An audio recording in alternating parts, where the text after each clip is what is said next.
ઘોડી ઉપર બેસીને આવે છે અને રામાપીર બોલ્યા, અરે ભાઈ હરભુજી, તું ક્યાં હતો?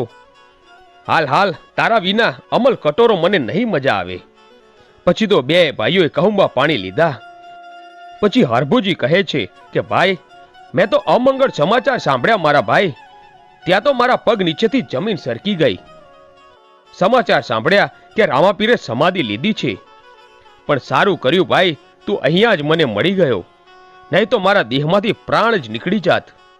રામાપીર કહે છે કે ના ના ભાઈ, તને ખોટા સમાચાર મળ્યા હશે, નહીં તો હું તારી સામે બેઠો છું.